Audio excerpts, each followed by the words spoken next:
आप सभी का अभिवादन। स्नातक द्वितीय वर्ष के अंतर्गत हम छंद परिचय पढ़ रहे हैं, अध्ययन कर रहे हैं छंदों का। और इसके अंतर्गत आज हम मालिनी छंद को ले रहे हैं। मालिनी छंद 15 वर्णों का छंद है। अब तक हमने वसंत तिलका तक अध्ययन किया जो 14 वर्णों का छंद था, और अब आज हम 15 वर्णों से युक्त मालिनी छंद का अध्ययन करेंगे। मालिनी का तात्पर्य होता है मालाधारिणी युवती। तो जैसे माला को धारण किए हुए युवती सुंदर प्रतीत होती है, ऐसा ही सौंदर्य मालिनी छंद में भी आपको देखने को मिलेगा। कोमल पदावली का या कोमल वर्णों का यहाँ प्रयोग किया जाता है। कोमल का तात्पर्य हो गया, जैसे कि आप इसके लक्षण में देखेंगे, न न म य युतेयम। तो प्रारंभ में नगण और नगण, इन दो नगण का प्रयोग किया जाता है। नगण का वाचक चिन्ह है लघु लघु लघु, और ह्रस्व स्वर के उच्चारण में आपको बहुत अधिक बल की आवश्यकता नहीं होती है, वह आसानी से उच्चरित होता है, इसलिए प्रायः कोमल गिना जाता है। तो क्योंकि इस छंद के प्रारंभ में ही दो नगण का प्रयोग अर्थात 6 वर्ण ह्रस्व स्वर में ह्रस्व आते हैं, तो लघु लगते हैं, इसलिए यह आसानी से इसका जो प्रवाह है बहुत ही कोमलता से चलता है, इसलिए यह कोमल छंद कहलाता है। और प्रायः प्रकृति के सौंदर्य या मानवीय सौंदर्य का वर्णन करने के लिए इस छंद का महाकवियों के द्वारा प्रयोग किया गया है। महाकवि कालिदास ने भी अभिज्ञान शाकुंतलम में प्रकृति वर्णन के लिए और शकुंतला के सौंदर्य के वर्णन के लिए मालिनी छंद का प्रयोग किया है। क्योंकि इसका प्रवाह बहुत बहुत सरल और सहज होता है, आसानी से उच्चरित होता है, कोमल वर्णों का अधिक प्रयोग होता है, इसलिए कोमल छंद है इसका। इसकी जो प्रकृति है वह कोमलता की है। लक्षण देखिए इसका, न न म य युतेयम मालिनी भोगी लोकई। न नगण, न नगण, म मगण, य यगण और यगण, अर्थात नगण नगण मगण यगण और यगण से युक्त इयम, यह जो छंद है यह युक्त होता है और इसे हम मालिनी छंद कहते हैं। अगला पद इसकी यति को बताता है। यति हम पहले भी पढ़ चुके हैं। उच्चारण की दृष्टि से जहाँ श्वास ग्रहण करने के लिए अल्प विराम आता है उसे हम यति कहते हैं। तो यहाँ पर दो शब्दों को मिलाकर एक पद बनाया गया है, भोगी और लोकई। भोगी का तात्पर्य है सर्प और लोक का तात्पर्य है सात। कैसे है यह मैंने पहले भी आपको कहा था कि संस्कृत भाषा में जब छंदों की हम बात करते हैं तो वर्णों को सीधे सीधे संख्या में न कहकर उनके प्रतीक चिन्हों का प्रयोग किया जाता है। तो इसी दृष्टि से 8 पर यति होती है, यह कहने के लिए भोगी पद का प्रयोग किया है। भोग का तात्पर्य है सर्प। कद्रु के गर्भ से उत्पन्न जो संतति थी वह सर्प हुई, और ये 8 भाई थे, तो इसलिए जहाँ कहीं भी प्रतीकात्मक 8 संख्या का प्रयोग दिखाना होता है तो वहाँ भोगी पद का प्रयोग कर दिया जाता है। और इसके साथ ही 7 के लिए लोक पद का। कुल 14 भुवन माने गए हैं, जिनमें पृथ्वी से लेकर नीचे के लोक और ऊपर के लोक, यदि उन सबको हम मिलाएं तो 14 भुवन कहे गए हैं। लेकिन पृथ्वी से ऊपर के जो लोक हैं, पृथ्वी सहित ऊपर के जो लोक हैं, उन्हें 7 कहा गया है। भू भुव स्वः मह जनः तपः और सत्यम, इस प्रकार से 7 लोक हैं।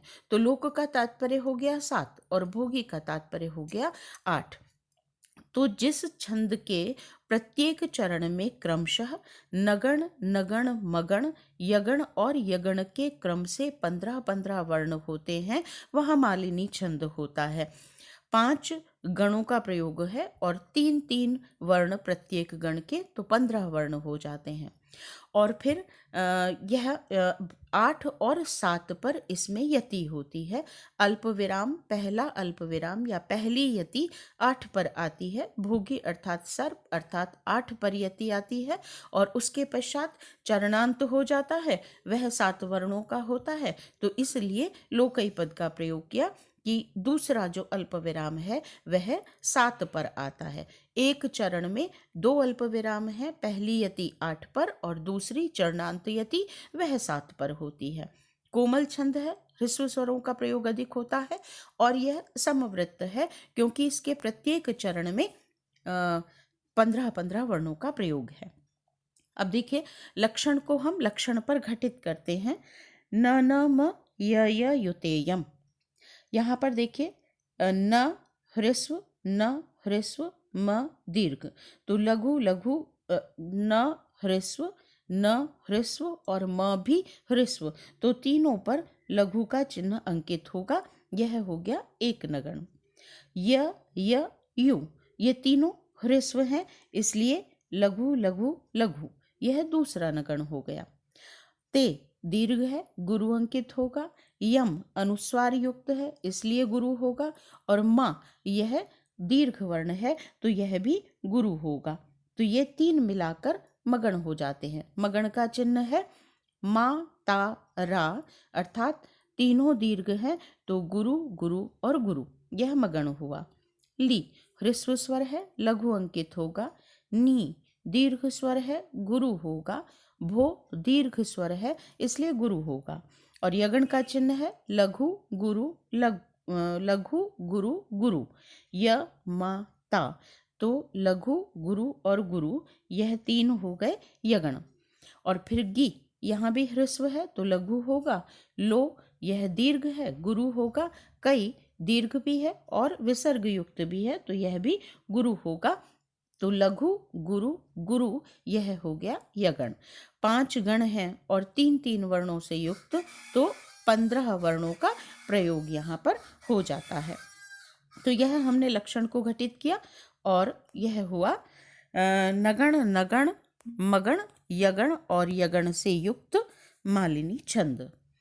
अब हम इसके उदाहरण की बात करें तो शकुंतला के सौंदर्य का वर्णन करते हुए कालिदास ने इस पद का प्रयोग किया है। इस पद्य को कहा है सरसिजम अनुविद्धम शैवले नापि रम्यम। सरसिजम जो कमल है वह शैवलेन अनुविद्धम, शैवाल से सिवार से काई से घिरा हुआ भी रम्यम रमणीय लगता है। मलिनम अपि हिमांशोर लक्ष्म लक्ष्मीम तनोति। हिमांशु चंद्रमा का जो लक्ष्म है, कलंक है, वह मलिनम अपि मलिन होने पर भी लक्ष्मीम तनोति शोभा का ही विस्तार करता है, अर्थात चंद्रमा की शोभा को विस्तृत करता है। इसी प्रकार इयम यह शकुंतला भी वल्कले नापि वल्कल वस्त्रों से युक्त होने पर भी यह तन्वी इयम तन्वी यह कोमलांगी शकुंतला अधिक मनोज्ञा अधिक मनोज्ञ प्रतीत होती है। और फिर सूक्ति वाक्य कहा है कि मिवहि मधुराणाम मंडनम नाकृतीनाम। मधुराणाम आकृति नाम, जो मधुर आकृति वाले होते हैं उनके लिए किम मंडनम इव न, क्या है जो आभूषण के तुल्य नहीं होता, अर्थात वे कुछ भी धारण करें वह उनके लिए आभूषण तुल्य होता है, अर्थात उनकी शोभा को और अधिक विस्तृत ही करता है।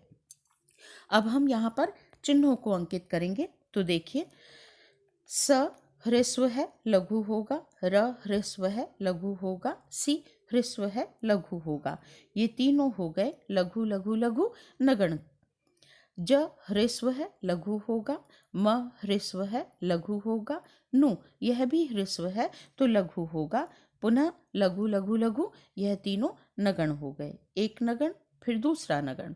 उसके पश्चात विद्धम, वि यद्यपि ह्रस्व है लेकिन इसके आगे द व्यंजन है, संयुक्त वर्ण है, इसलिए गुरु होगा। धम यहाँ पर अनुस्वार है इसलिए यह गुरु होगा। शय यह दीर्घ है इसलिए गुरु होगा। तो गुरु गुरु गुरु, ये तीनों हो जाते हैं मगण।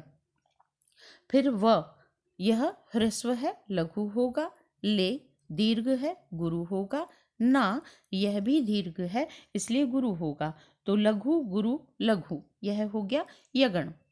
फिर पी यह ह्रस्व है लघु होगा, रकार के आगे म व्यंजन संयुक्त वर्ण वाला है इसलिए रकार दीर्घ होगा। और यम अनुस्वार से युक्त है इसलिए गुरु होगा। तो लघु गुरु लघु, यह पुनः यगण हो जाता है। तो नगण, नगण, नगण, मगण, यगण और यगण 5 गण हुए और 3 से यदि हम उसे गुणा करते हैं तो यह 15 वर्ण एक चरण के हो जाते हैं। दूसरे चरण में देखिए, म ह्रस्व है लघु, ली ह्रस्व है लघु, न ह्रस्व है लघु, नगण। म ह्रस्व है, पी ह्रस्व है, ही यह भी ह्रस्व है, यह तीनों भी लघु होंगे तो यहाँ भी नगण हुआ। मांशो, माँ अनुस्वार से युक्त भी है और दीर्घ भी है तो गुरु हुआ। शो दीर्घ है, गुरु होगा और आगे जो र है जो ल पर चढ़ा हुआ है यह भी यहाँ पर सम्मिलित होगा तो यह दीर्घ होने के कारण और संयुक्त वर्ण होने के कारण गुरु हो गया। गुरु गुरु गुरु मगण। म ह्रस्व है, ल इसके आगे क्ष संयुक्त वर्ण है, क और श से मिलकर बनता है तो संयुक्त वर्ण होने के कारण लकार भी गुरु है, दीर्घ है, गुरु होगा। मीम, मी गुरु है और साथ में अनुस्वार से युक्त है तो दीर्घ का प्रयोग होगा, लघु गुरु का प्रयोग होगा यहाँ पर तो लघु गुरु लघु, लघु गुरु गुरु, यह यगण हो गया। तकार ह्रस्व है लघु होगा, नो दीर्घ है गुरु होगा और ति यद्यपि ह्रस्व है लेकिन चरणांत वर्ण को हम ह्रस्व है और दीर्घ की आवश्यकता है तो परिवर्तित करने की स्वतंत्रता रखते हैं, इसलिए हमने ती को यहाँ गुरु किया तो लघु गुरु गुरु यह यगण हुआ। नगण, नगण, मगण, यगण, यगण, न न म य युतेयम, मालिनी भोगी लोकै, तो यह हो जाता है आपका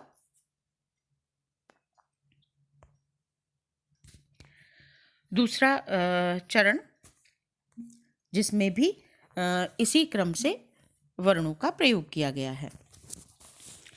अब अगले 2 चरणों को देखिए। ई ह्रस्व है लघु होगा, य ह्रस्व है लघु होगा, म ह्रस्व है लघु होगा तो लघु लघु लघु नगण। धी ह्रस्व लघु होगा, क ह्रस्व लघु होगा, म ह्रस्व लघु होगा, लघु लघु लघु दूसरा नगण। नो दीर्घ है गुरु होगा, ज्ञा स्वयं संयुक्त वर्ण भी है लेकिन संयुक्त वर्ण से तो पूर्ववर्ती वर्ण दीर्घ होता है इसलिए नो के लिए यह विधान हो जाएगा, लेकिन ज्ञा यहाँ दीर्घ स्वर है इसलिए गुरु होगा। व ह्रस्व है लेकिन आगे लकार है, व्यंजन है, संयुक्त वर्ण कहलाएगा इसलिए आधे व्यंजन के कारण यहाँ पर गुरु होगा तो यह गुरु गुरु गुरु मगण हुआ। क ह्रस्व है लघु होगा, ले दीर्घ है गुरु होगा, ना दीर्घ है गुरु होगा, लघु गुरु गुरु ये यगण हुआ। पी ह्रस्व है लघु होगा, त के आगे व्यंजन है नकार जिसमें स्वर नहीं मिला है इसलिए यह तकार को दीर्घ करेगा तो गुरु का प्रयोग हुआ और वी दीर्घ है इसलिए गुरु हुआ। लघु गुरु लघु यह यगण हुआ। न न म य युतेयम, मालिनी। तीसरे चरण में भी लक्षण घटित होता है। अब चौथे चरण की बात करें, की मी और व तीनों ह्रस्व स्वर हैं इसलिए यह लघु लघु लघु नगण हुआ। ही ह्रस्व है, म ह्रस्व है, धु ह्रस्व है, तीनों पर लघु अंकित होगा और लघु लघु लघु यह भी नगण हुआ। रा दीर्घ है, णा दीर्घ भी है और अनुस्वार युक्त भी है, गुरु होगा और म के आगे ण है, ण है संयुक्त वर्ण वाला व्यंजन है इसलिए मकार को गुरु करेगा तो गुरु गुरु गुरु यह हुआ मगण। ड ह्रस्व लघु, न अनुस्वार युक्त इसलिए गुरु, न दीर्घ है इसलिए गुरु तो लघु गुरु लघु यगण हुआ। क्री री मिला हुआ है यहाँ, ह्रस्व है इसलिए लघु हुआ। ती दीर्घ है गुरु होगा, ना दीर्घ भी है और आगे मकार है अनुस्वार है इसलिए यह भी गुरु होगा तो लघु गुरु गुरु यह भी यगण हुआ। न न म य युतेयम, मालिनी भोगी लोकै। अब यदि हम इसे उच्चारित करें तो देखिए, यम अधिक मनोज्ञा वल्कलेनापि तन्वी किमिव हि मधुराणाम मंडनम नाकृतीनाम। तो यह 15 वर्णों का छंद होता है जिसमें 8 और 7 पर यति होती है। इस प्रकार का यह मालिनी छंद है। इसका लक्षण और उदाहरण आप याद कीजिए और अगले व्याख्यान में अगले छंद पर चलेंगे। तब तक के लिए धन्यवाद।